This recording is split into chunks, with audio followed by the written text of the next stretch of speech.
ይህች ሀገር የሁላችንም ቤት መኖሪያችን፣ ማንም የበኩር ልጅ ማንም የእንጀራ ልጅ መሆን የለበትም። እርስዎም በዚህ ያምናሉ። ነገር ግን ዛሬ አንዱ የሚኖርባት ሌላው የሚያናኖርባት ኑሮ ዘይቤው የተለያየባት ሀገር ሆናለች።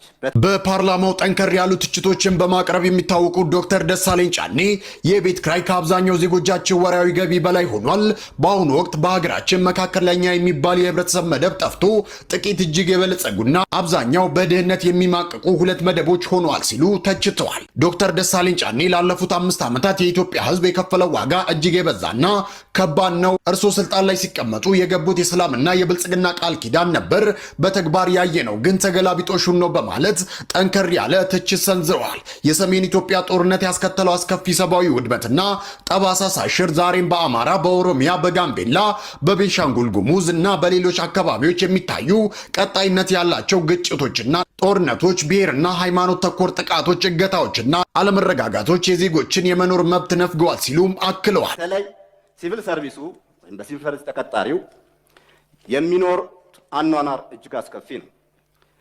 በዋጋ ግሽበት፣ በገበያ ለመረጋጋት፣ በቤት ክራይና ትራንስፖርት አቅሉን አስተው ብቻውን ሲናገር የሚጓዘው ህዝብ ቢሮ ገብቶ እንዴት ውጤታማ ስራ ሊሰራ ይችላል? ከደሞዙ 35% ግብር፣ 7% ጡረታ፣ በድምሩ 42% ይቆረጣል። 58% ደሞዙ ላይ በእያንዳንዱ በሚሸምተው ሸቀጥ 15% ቫት ይቆረጣል። ትራንዛክሽን ላይ ንግድ ባንክ ለሰርቪስ እና ቫት እያለ ሌሎችም የማይታወቁ ተቆራጮች ይቆርጣል። ለውሃ፣ ለመብራት፣ ለሌሎችም አገልግሎት ይቆረጡበታል። እነዚህ መሰል ችግሮች ተዳምረው ኑሮ መቋቋም አቅቶታልና ለዚህ ታጋሽ ሲቪል ሰርቪስ እና አነስተኛ ኑሮ ላይ ላለው ዜጋ ምን ታስቦለታል? ከሚመሰረቱት መንግስት ምን እንጠብቅ? አሁን እያየነው እንዳለ ነው። ንግድ ሚኒስቴር የዓለም አቀፍ ገበያን መሰረት ሳያደርግ እንደፈለገ ነው። ምንም ኢኮኖሚያዊ አመክኖ መሰረት ሳያደርግ ማሻሻያ እየተደረገ ያለ በአንድ ቀን ከ10% በላይ ዋጋ ጭማሪ ተደርጎበት የሚያድራ አገር ነው እየሆነ ያለው። ይህ ደግሞ በትራንስፖርት ዘርፉ ላይ ለተሰማሩ ትራንስፖርተሮች፣ ለዝቅተኛ የማህበረሰብ ተጠቃሚዎች፣ ለሸቀጥ ነጋዴዎች እነዚህም በከፍተኛ ሁኔታ አፌክት የሚያደርግ ነው። እኔ ጥያቄ ምንድነው? ለንግድና ቀጠናዊ ትስስር ሚኒስቴር ይህን ስልጣን ስንሰጥ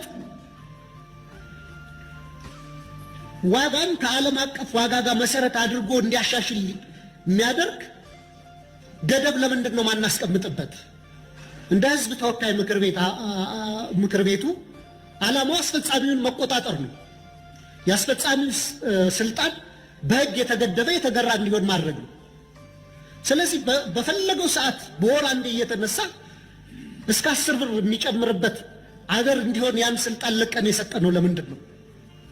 አዋጁ በግልጽ ከዓለም አቀፍ ገበያና ከኢትዮጵያ ተለዋዋጮች ጋር የተያዘ የዋጋ ማሻሻያን ማድረግ እንደሚችልና ያን ማድረግ ካልቻለ ደግሞ በተለይ ቋሚ ኮሚቴው ቁጥጥር የሚያደርግበትን መካኒዝም የነዳጅና ኤነርጂ ባለስልጣንም ሊቆጣጠርበት የሚችልበትን መካኒዝም አላካተተም።